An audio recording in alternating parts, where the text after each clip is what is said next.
Hey Pakistan, I am really sorry I couldn't get there, but I wanted to make you a very special video from a place many of y'all recognize. If you remember the 5 reasons to join OneCoin, I did it right here, and I told Dr. Safar that I would film this video for you and give you a powerful 30-minute training on digital currency, on blockchain-based technology.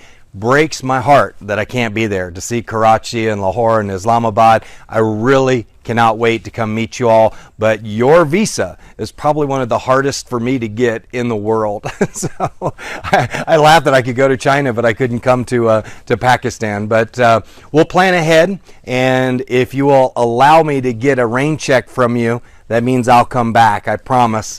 But I'm going to give you everything I've got today. I want to talk about blockchain-based technology. I want to talk about taking people from kind of a wussy status to a warrior status. So this is my wussy to warrior training. And I want to thank Dr. Safar for the opportunity to not only work with y'all, but to work with his team to really create warriors for digital currency. I'm very, very interested in helping people create wealth with this very, very powerful technology. And I'm going to give you a lot of analogies, a lot of examples, and I'm going to paint pictures in your mind with my paintbrush of words, if you will, because I want you to have a very clear picture as to what blockchain-based technology is. And I will tell you, I'm definitely going to miss the dinner afterwards, true. So I'm going to go out and have some Asian food when I'm done here so I can feel the spirit of being with you all. But again, I want to thank Dr. Safar.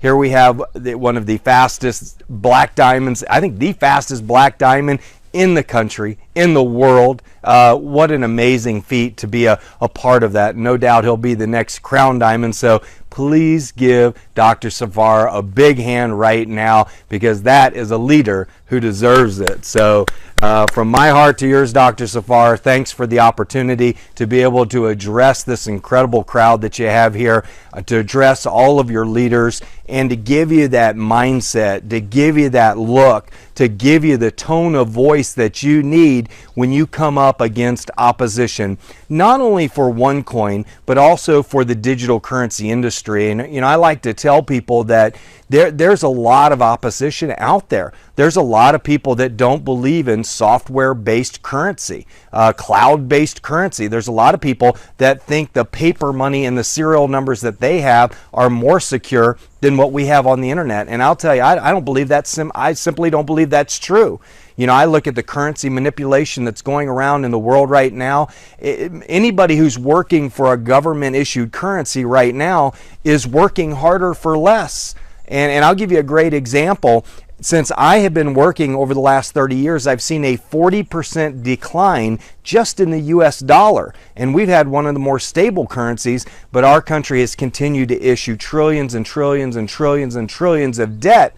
And it just devalues the currency every time they do that. So the decision that you have to make today is, do you want to be a part of a currency that's losing value, or do you want to be a part of a currency that's gaining value? Do you want to be a part of a new paradigm, a new shift in what we call blockchain-based technology? But I'm excited to be here on video with you to show you. This is the view out of my front yard of my house, and beautiful day today in Georgia to be able to make this video for you. But when I found out today, which I think is the 8th, today's the 8th, that I couldn't get there, I told Dr. Safar that I'm going to make you a very special video that you will be able to show to thousands of people, and you'll be able to build Pakistan. We got 200 million people in Pakistan. My goodness, okay? What an incredible opportunity to be able to tap into that. And I'm excited about going to Pakistan and going to India and seeing that whole region and spending the next year down there. So just let this be our first introduction, and I promise we'll do selfies, we'll do group pictures, we'll have fun, we'll do massive recognition the next time I come. I'm just super excited to be here, to be able to address you. It's an honor and a privilege, okay? So let's get into the nuts and bolts of what we're talking about. And let me share with you how my story began and why I see this so crystal clear, okay? I get a call from a guy named Yoko in 1991.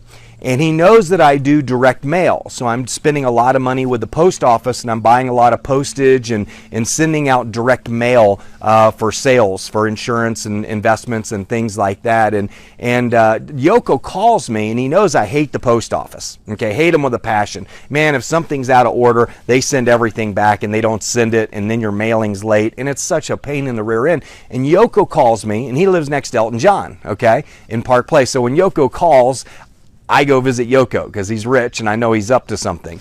And so Yoko says, have you ever been on the internet before? Do you know what the internet, the World Wide Web is? Have you seen this technology yet? And I'm like, no, man, I don't even know what you're talking about. He goes, well, I'm going to show you how to get online and tap into computers that are connected all around the world and be able to send mail for free. And I'm like, really? Send mail for free? And so what Yoko did is he tapped into an emotion. He knew that I had a problem with the post office, okay? And I want to encourage you all, if you listen to people, you will hear that people have problems. They have money problems. They're not driving the right car. Their kids aren't going to the right college. They're not able to take the dream trips that they want to. Their retirement fund is running out before their retirement is. If you listen to people's problems, you'll say, I've got a solution. Okay, well, back in 1991, Yoko introduced me to the internet. Now, I didn't really understand TCP/IP. Okay, I'm not a technical guy. So I bet how many of y'all know what TCP/IP is? Raise your hand. Okay, I bet a bunch of you do. And you know, TCP/IP is this unseen layered technology that interconnects computers, and it created the World Wide Web. And a guy named Tim Berners-Lee created that in 1991. And guess what? A lot of you all did not understand it. A lot of you all did not get it until after 2000. You know, when the applications started coming out and the social media and the search engines, and they started making it easier for everybody. Well, in the United States, you know, we saw MindSpring and CompuServe and UUNet, and we saw some companies that were very difficult to get online, okay? Kind of reminds me of like Bitcoin, if you will, okay, or Ethereum. You know, these are complicated things that most people don't understand.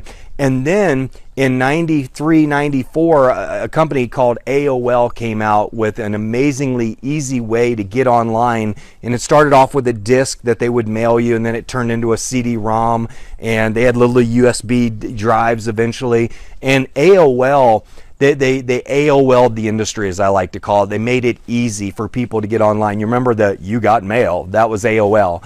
And so you know, when I look at what Yoko showed me, Yoko gave me a solution to a problem that I had.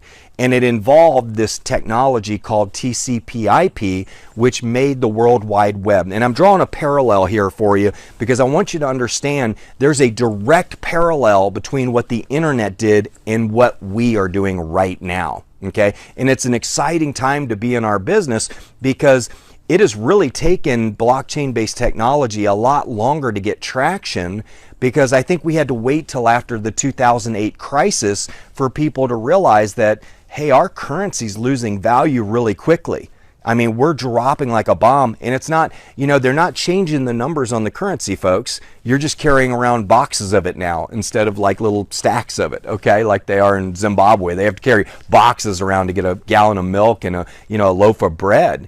And so it took 2008 to really ignite the need for blockchain-based technology. Now, blockchain, again, was created by a guy named Satoshi Nakamoto in 2009. He wrote the white paper. 2010, he published the blockchain. Okay, a lot of people think Bitcoin's the blockchain. Bitcoin is not the blockchain. Bitcoin is an app that runs on top of the blockchain. So let me give you an analogy. Okay, the mobile service that powers your phone. You see LTE in the upper left-hand corner. You see 3G or 2G or whatever you have there in Pakistan. I understand the connectivity is not the best in the world, but you have in the upper left-hand corner your mobile phone. You see this service that's powering your phone. Let's pretend that's blockchain technology. So that technology interconnects everybody's phones. Okay, just like TCP/IP does, or actually does. Okay, and so when we look at the technology of the currencies are like the apps on your phone. Okay, so when you see a new app come out for Uber that's not Uber, but it's a smart contract that's an app that connects drivers with riders and totally bypasses Uber, now you're talking a disruptive technology. When you all need to rent a room or you're going over to Dubai and you need to rent a place, and the blockchain will connect you directly with somebody that has a place. So it'll connect a renter with a person who has a place, and the smart contract will actually execute the deal for you. Okay, so the blockchain is really amazing, folks. And if you haven't read Don Tapscott's book, The Blockchain Revolution, I would really encourage you to do that, because Don Tapscott is, I mean, the guy wrote the first best-selling book on the internet called The Digital Economy. He calls blockchain technology, he says blockchain technology will be the single greatest technological revolution that you see in your lifetime. And that's pretty amazing considering we've seen the semiconductor and we've seen, of course, TCP/IP and the World Wide Web. And now we look at this parallel. Satoshi Nakamoto launches this blockchain, and then he launches an app on top of it called Bitcoin. Well, we know the history of Bitcoin. We know that it became one of the top producing investments in the history of the world. Let me tell you my Bitcoin story. None of you would have invested in Bitcoin when it first came out. It was scary. It was used for drug dealing. It was used for murder for hire. It was used, I mean, the media in the United States painted it as about as ugly as you can get. And if I would have told my wife that I sent $500 to Asia in 2011 to buy some Bitcoin, she would have said, "You are the dumbest person on earth. Have you seen what they're saying about this currency?" Okay. In year 2, just so you know, in comparison to OneCoin, Bitcoin had no usability. It has very little usability. It has some today, but it had none. It had no liquidity. It had negative media. Does it sound familiar? Where are we in year 2? The difference in year 2 is we have a soft wallet, a place to hold our coins. We have exchanges. We have commerce coming out. We have usability. We are so far ahead of where Bitcoin was in its second year, it's not even funny. We are AOLing the rest of the industry, okay? We are doing to CompuServe and MindSpring and Netscape what AOL did to them, okay? We are making it easy for people to get into cryptocurrency, and that is the magic of OneCoin, OneLife, and One Academy. We are leading with powerful education, which is really, really needed in this industry, okay? So getting back to my story about buying Bitcoin, all right? So I buy $500 worth at about $7 per coin. And I totally forget about it. And back then we didn't have e-wallets. We had to store it on our computer. Okay, if you lost that computer, you lost your money. Okay, so it was a pretty interesting scenario. And so about 18 months later, I'm watching CNBC because I'm doing a little bit of day trading, and I see Bitcoin, $438 a coin. And so, of course, that's when I decided to tell my wife that I did the smartest thing on earth. I bought Bitcoin. I'm a smart dude, okay? You know, and she was really happy. She was like, "How did you know?" I'm like, "Oh, you know, I just studied it. I knew it was going to be success, you know." But anyway, not really. It was pure luck. It was dumb luck, okay? And I wished I would have put $5,000 in it, to be honest with you. I'd had about $300,000. But, and then of course I sold out of it. And by the way, I had to go find the computer in storage. I had to buy a new battery for it. I had to have Microsoft help me get back into it because I forgot my password. And so here I am sitting here going, I've got 30,000 on this computer. I want to get it off, and I can't even get it off this computer. So, but fun story. And that's what got me interested in digital currency. But I didn't really understand it as well as I do today. And of course, after writing the Amazon best-selling ebook, The Seventh Disruption, and doing all the interviews and meeting all the top Bitcoinists around the world, just really great people that have a passion for creating a medium of exchange that doesn't require government intervention, if you will, or government say oversight. But we're heading in that direction, folks. I know recently we just saw Philippines pass some new regulations that KYC is now required. You all know who's leading the KYC and AML charge in digital currency? You're with that company, OneCoin and OneLife. Dr. Rusha is very forward thinking, and she knew that the governments were going to start outlawing exchanges that did not become KYC and AML compliant. We are leading the charge, so give Dr. Rusha a big hand. Now, I know a lot of you criticize her and you criticize the company and you think you know it all, and you read these blogs of these people that think they're experts. There's only one expert that I really don't doubt in the world of cryptocurrency, and I will tell you it's Dr. Rusha Ignatova. This woman knows cryptocurrency, she knows operations, she understands. She built the fastest company in the world to do $1 billion in revenue, folks. She built a company faster than Sergey Brin. She built a company that did $1 billion faster than Jeff Bezos. She built a company that did $1 billion faster than Mark Zuckerberg. Okay? And I tell people, let's not criticize that, let's celebrate that. Okay? And when you look at the way she did it, in style. I mean, we look at onboarding 2.9 million people in 2 years. 27 months, right?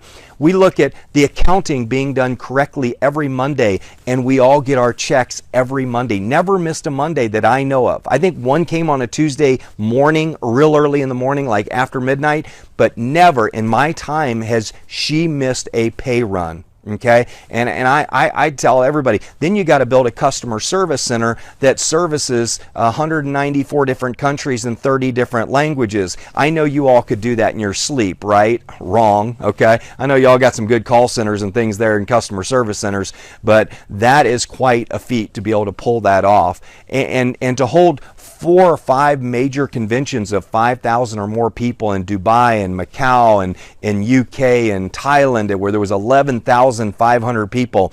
Simply amazing. And to have 5 corporate offices set up around the world, and to fight 5 legal battles with 5 major countries, including Germany and Holland and Poland and UK. And you look at what this woman has done.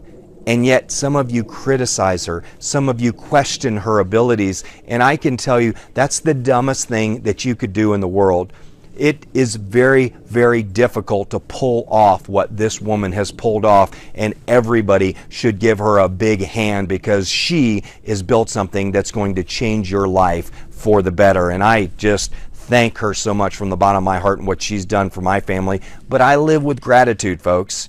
You know, I live with gratitude. I'm not the one to point out the faults in people. I'm the one to point out the amazing qualities and the amazing feats and the amazing things that people pull off. So if you're one of these glasses half empty people, you're probably not going to do well here. You definitely won't do well around me, because I'll blow you out of the water, you know. Oh, and by the way, she did all that while having a baby. Okay, I want to know how many of you all are capable of doing that. So I'm not here to defend her. I'm not here to defend OneCoin, but you know what I am here to defend? The quality of work and the quality of the persistence to a thing I call Kaizen. Kaizen is constant, never-ending improvement.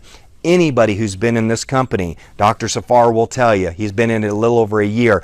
Every month, this company gets better and better and better, and they deliver on everything that they say they're going to deliver on. So for that, I think you ought to give them a big hand. Okay? Awesome. Okay, let's get back to blockchain-based technology. Let's get back to that Bitcoin story, and let's compare TCP/IP to blockchain-based technology. Both are unseen technologies. Okay? Both interconnect devices. Okay, a blockchain is a layered spreadsheet that is spread across millions of computers around the world. TCP/IP is around hundreds of millions or billions of computers around the world. I think 3 or 7 billion or something crazy IP addresses now around the world. And these technologies allow us to connect with each other. So like with Skype, I can connect with you, or with a direct interface, I can actually communicate directly with you without even using Skype. Okay, so I have the ability to do that. With blockchain-based technology, I have the ability to do a bankless transaction. I have the ability to transfer value without using an intermediary. Okay, now what industries is that going to disrupt? Well, let's think about it. It's going to disrupt the banking industry. If I can send money to you in Pakistan without using a bank and do it in nanoseconds without a fee, that's highly disruptive to the banking industry, okay? When I don't have to go into a bank and explain to some $10 an hour bank teller who I'm sending the money to, why I'm sending the money to them, and having them have to say, I need to talk to my supervisor. It's like bull. Okay, this is my money. You send it. I put my money in your bank as a favor so you can make money off of it, but you don't tell me how to use my money. You know, and that's what bothers me about banks, is they're kind of becoming the police state of the money industry, and I don't think that's what we intended as customers when we initially deposited our money, did we? Okay, how many of y'all love your bank? Raise your hand. Okay, how many of y'all love the bank fees they charge you? How many of y'all love that massive interest rate they pay you on your money? Yeah, right. Okay, and so after 2009, before 2009. All of you, the only choice you had was to use government issued currency. Just like in 1991, prior to 91, the only option I had was the US Postal Service to send mail to people. After 1991, when TCP/IP was created, I had the ability to start sending emails to people for free. Okay? Prior to 2009, I didn't have access to bankless banking. Today, I have access to bankless banking, okay, because of blockchain-based technology. Now, I have two scenarios. I have money that goes up in value, where I'm the bank and I can control where I send it, when I send it, or I can go back to the old money, fiat money, and have money that's losing value every year, in some cases every month. And I can allow somebody to wake up one day and say, we're going to restrict access to your money. You can't touch it anymore. And if you don't think that happens, ask the people in Greece. They woke up one day and they had $50 a day allowance is what they were allowed to pull out of the ATM machines. That would be very frustrating. Wouldn't you agree? That would be very frustrating if you woke up one day to currency controls. And of course, we're seeing that in India right now. And guess what? It's happening all around the world. It's happening in Canada. It's happening everywhere. And I'll tell you, the reason you should become a blockchain warrior, a digital currency warrior, is because this technology is going to level the playing field. It's going to allow you to become a human data bank. Okay, and I want you to write that down. You can become a human data bank by getting involved in what we're doing today. And what's that mean? That means you control your value. Not only your monetary value, the money that you worked for, okay, but I'm also talking about your information value, like, you know, your age, your birth date, all the data that people actually scrape from you and sell to third-party intermediaries, to people like Google does. Have you ever Googled something and on Facebook, next thing you know, you're seeing ads in Facebook for it? Well, guess what? They have a partnership in that regard. Or if you type in something into your browser in Chrome and you've given them permission to share it and sell it to other third parties, you all are not making any money off of that. But with blockchain-based technology, you're going to become a human data bank, and in the future, you'll be able to tell people, if you are going to sell my data, you will have to pay me for it. And this is the data that you will be allowed to sell. Well, today, we're just talking about currency. We're talking about digital currency that allows all of us to be able to transact value with each other without using a bank. That's powerful. Now, when I wrote the book, The Seventh Disruption, The Rise of the Digital Currency Billionaire. By the way, you can go get it at seventhdisruption.info. I'll give you a free copy just for watching this video and as my present for you as an apology for not being there today. But number 7th disruption.info. If you will go there and you can read my book, but you can understand what a disruption is. A disruption is when you cut the value chain that's vital to the existence of a company, an industry, or a country. What's a company example? Well, we know Blockbuster Video in the United States was disrupted by Netflix and Redbox video rental boxes. Okay, we know that Wikipedia disrupted the encyclopedia industry. We know that Napster and iTunes disrupted the music industry. We know that mobile phones with cameras disrupted Kodak. They weren't in the mobile phone business. We know that Uber is disrupting the taxi cab industry around the world. We know that Airbnb is disrupting the hospitality industry around the world, and big industries are fighting this.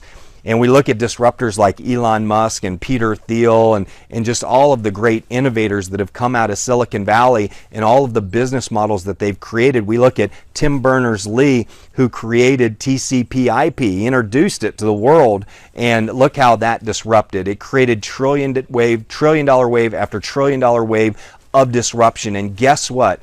The seventh disruption is blockchain-based technology. It's a technology that eliminates the need for an intermediary. I will be able to buy a house without using a realtor or an escrow agent or a title agent. I will be able to summon a car without using Uber. I will be able to rent a home or rent an apartment or rent a hotel room without using a travel intermediary. I'll be able to be connected directly to people. I will be able to buy groceries directly from companies like Procter & Gamble and Colgate-Palmolive, where I can just buy it directly and Amazon fulfills it and sends it to me. Amazon's got new grocery stores. You can go in and you don't even have to pay for anything. You just put it in your basket, and when you walk out, it charges you for digital currency. That is going to be really cool to not have to wait in a checkout line. How much time do we spend per year in a checkout line at a grocery store? I'm sure it's hours, if not dozens of hours of our year per year doing that. So looking at technologies that disrupted, say, an industry like Napster. Napster was a 3,000 lines of code created by Sean Fanning, which disrupted the entire music industry, turned it upside down. I mean, today the music industry is iTunes, Ticketmaster. There's all kinds of companies now that control the music industry, but even that's going to be disrupted with the blockchain, because now artists are going to be able to put their songs up on the blockchain, and they're going to be able to offer you single license, commercial license, whatever you want to be able to use their music. Say you want to use it for an event, and you'll pay a licensing fee through the blockchain, and you'll pay the artist directly, and you'll save a lot of fees because they don't have all those intermediaries and lawyers and accountants taking a piece of the pie. And so when we look at technologies that, of course, disrupt governments, we see how Twitter and WordPress disrupted Egypt and what went on there as people started talking about what was going on in Egypt over social media. Social media has been highly disruptive, but we're going to get to a point where there will be blockchain-based social communities where we'll be able to connect with each other without using those types of platforms and giving away all of our data. There will become a blockchain-based Facebook, a blockchain-based Twitter, a blockchain-based Snapchat. Eventually, there will be all those types of companies. So when we look at disruption, when I can send money without using a bank, that is highly disruptive to the banking industry. Make no mistake, and I'm sure that somebody in the room, if you have the blockchain app, I'm not there. I normally do a blockchain-based presentation right in front of you and send money to somebody. But if somebody is in the room and you wanted to pause the video and actually do a Bitcoin transaction to show people how we can send money to each other without using an intermediary, I think that's a really powerful exercise, because it was the same thing I saw in 1991, folks, when Yoko Rissanen showed me how to send that email. I was able to send an email without using the post office, and that was a real big deal. And I'm gonna close on one more educational piece that I want to leave you with all for becoming a blockchain-based warrior. I want you to understand there are 4 components to creating a digital currency. The first one is you got to have the algorithm, and I'm going to compare this to what I'm used to in the United States, and you all may understand this as well because I'm sure you have a central bank there. But in the United States, we have the Federal Reserve. Okay, and the Federal Reserve is the algorithm, if you will. So in cryptocurrency, you have to have an algorithm. In government-based currency, you have a Federal Reserve, if you will. That's your algorithm, if you will. Okay, and the algorithm or the Federal Reserve determines on how much money is going to be printed. In the case of a Federal Reserve, they just print however much they need. You know, it's like they print it out of thin air. You know, there's nothing backing the US dollar at all. There's no assets. We're 19 trillion in debt and we have 5 trillion in assets. We're 14 trillion dollars upside down, and we don't have enough tax revenue to pay the interest on our debt. So it's a pretty bad situation when you look at the United States. Okay, but when you understand the Federal Reserve and the algorithm, an algorithm of cryptocurrency will determine how many coins will be created, and once that's put out there, that never changes. Okay, now you can retire a blockchain like we did with OneCoin and create a new one because we recognized a need to have more coins. So we would have more price stability and a bigger ecosystem, if you will. That was one of the most brilliant things that I saw Dr. Rusha do, was create that bigger blockchain with that 1 minute interval. That was a real big deal. And you all are seeing it today because blockchain is running into Bitcoin is running into a massive slowdown right now because of that 10-minute blockchain. It is a disadvantage, folks, to be a first mover in technology.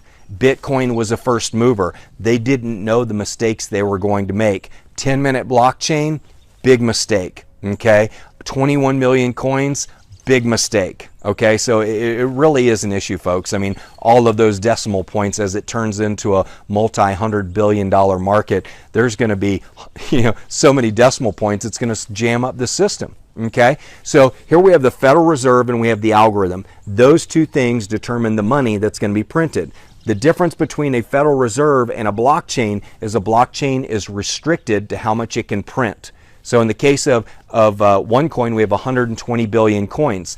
We also determine the frequency of the distribution of the money, and so does the Federal Reserve. Okay. Now, once Congress in the United States tells the Federal Reserve to print another $1 trillion, which dilutes my buying power by 5%, by the way, and they don't change the dollar from $1 to 95 cents. They don't reprint it. All they do is they raise the price of my milk by 15 cents. Okay, do you see the magic there? It's kind of like the sleight of the hand. Don't watch the one hand, or don't watch the little cup. They're sitting there shuffling these cups around so fast, folks, and they're calling it quantitative easing and fancy words like that. Quantitative easing has nothing to do with hemorrhoids, by the way. Okay, it's something where quantitative easing is where they are depreciating your money. They're making you work harder for less. Okay, and so that is frustrating for a lot of people, especially when you figure it out. But when I have to get this training over, it's starting to get dark out here. But when you look at the Federal Reserve and the algorithm, you understand their functions. They determine how much money is going to be printed, right? And the frequency in which it's going to be distributed. All right.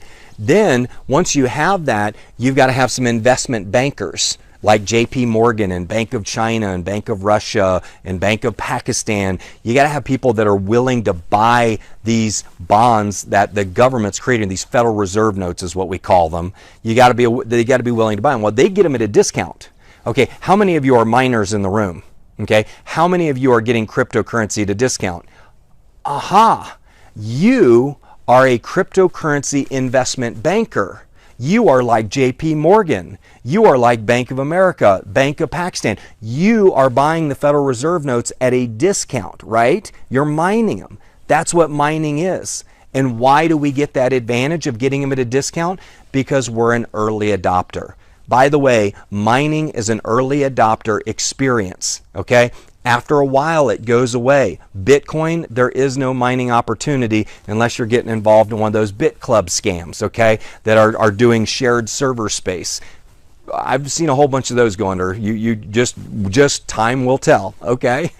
But I would tell people just buy Bitcoin straight off the exchange. Don't get involved in those mining deals because they just keep milking you for more money, and they end up becoming a huge Ponzi scheme. All right, and so when you look at becoming a cryptocurrency investment banker, that's the second quadrant. So in the first quadrant, we have Federal Reserve and algorithm. In the second quadrant, in the upper right-hand corner, we have the, and hopefully we've got a slide presentation I can send this out, or a handout that they can give you so you can follow along with it. That'd be a great idea. Hand that out. Make sure everybody gets a copy of that. Would be fantastic. But in the upper right-hand corner, we have the investment bankers. You are the investment bankers of cryptocurrency. You all are getting the currency at a discount, and then your job, once you get it, your job is either to save it, spend it, or sell it. Okay, so once you get the cryptocurrency, those are your three options: save it, spend it, or sell it. Now, in the lower quadrant, in the lower right-hand quadrant, we have to have technology. We got to have e-wallets. We got to have, in the traditional world, we got to have bank accounts, and we got to have stock brokerage accounts, and we got to have Western Union and things like that to be able to transfer and send the money. We got to have technology to store the money and to move the money and to spend the money, right? Okay. Do we have that with OneCoin? Do we have an algorithm? The answer is yes. Do we have miners? The answer is yes. And do we have technology? Do we have Deal Shaker? Do we have the mobile app builder? Do we have our e-wallets? We have one of the most beautiful technology suites of any company I've ever been with, folks. And if there's a computer expert in the room or a code expert, you can click on this back office and go look at the code and know that the code that's written by our company in that back office is some of the finest, most secure code you will find in the entire industry. Okay, so when we go through and we got the technology, we need a fourth element. And really, until you have the fourth element, it's just a big investment scheme, folks. Okay, well, guess what? OneCoin has that element. It's called usability. It's called merchants. Okay, so that's the ecosystem: the algorithm, the miners, the technology, and the usability, the merchants. Okay, and then behind all of that is blockchain-based technology, the unseen technology that you all don't see, that is going to disrupt your world and make you a very wealthy person, is that blockchain-based technology. And I'm excited to tell you all, folks, you are part of something amazing.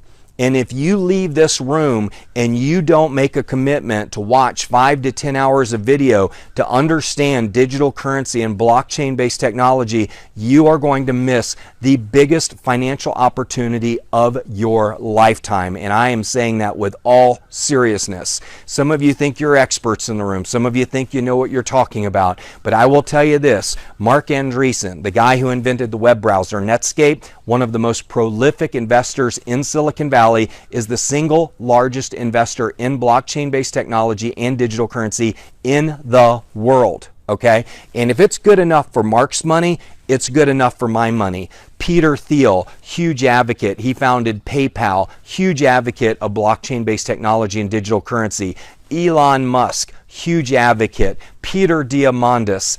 The list goes on and on. Steve Forbes, Richard Branson has a blog that says how digital currency will save the world. Steve Forbes wrote an article on how digital currency will lift more people out of poverty than any technology in the history of the world. You all are a part of something absolutely amazing. You need to pinch yourself if you're not awake, okay? You need to pinch yourself and say, I need to understand this better. I need to stop reading all those BS blogs that are on the internet, and I need to start focusing on articles on CoinDesk. I need to start following people like Andreas Antonopoulos. I need to start watching videos on TED Talks. I need to understand how this technology is going to transform the world. And folks, I got to tell you what, if your Aunt Martha talks you out of this, or your Uncle Bill or whoever, if any of your relatives talk you out of this, shame on you, okay? Because I will tell you,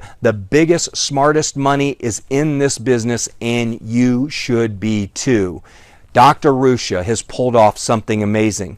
And I will tell you this, in 1994, Jeff Bezos launched Amazon. And I remember calling my stockbroker and saying, I've been reading about this guy. He's a really smart guy. He's going to build something great. You know what my stockbroker did? He read the prospectus that was written by the lawyers. And the lawyer said, this company will never make money, and the risk factors were horrendous that was in the prospectus. And my stockbroker, my educated, licensed stockbroker says, Tom, I don't think you should put $40,000 in that. That moron cost me $6 million. $6 million because I listened to him instead of understanding it myself. Moral of the story, if you listen to anybody who works a 9-to-5 job for financial advice, you are the dumb one, okay? You are the one that should not be making any investments, okay? You need to learn the stuff yourself. And by the way, I will tell you this is easier than the internet. I mean, understanding digital currency, I jokingly tell people, this is one of those businesses where it takes like 2 hours to explain. But once you do it, and it takes like 5 minutes to do it, and you're like, well, dang, what do I do next? Okay? Well, we want you to invite people. We want you to start sharing it. And I'll leave you with this. I'll leave you with this. Folks, we are teachers. We are highly paid teachers. Okay? We are not salespeople. I'm not here to sell you. I'm here to pinch you and wake you up and say, do you see how disruptive this technology is? Do you see the power of the blockchain? Have I inspired you at least to want to know about it? I mean, if I could take you back to 1991 and knowing what you know about the internet today, how many of you would say, I don't think being a doctor is such a good idea. I don't think getting all these educational degrees is a good idea. I think I'm just going to invest in internet companies, or I'm going to become a janitor for Apple so I can get access to their stock program. You know, I look at where we are today, folks. We are 1993, 1994 in the internet as it relates to blockchain-based technology. I don't think blockchain got serious until after 2008. Okay, I don't think people started thinking differently about blockchain technology and maybe having another option until after 2008. That was the impetus that scared everybody into saying, you know what?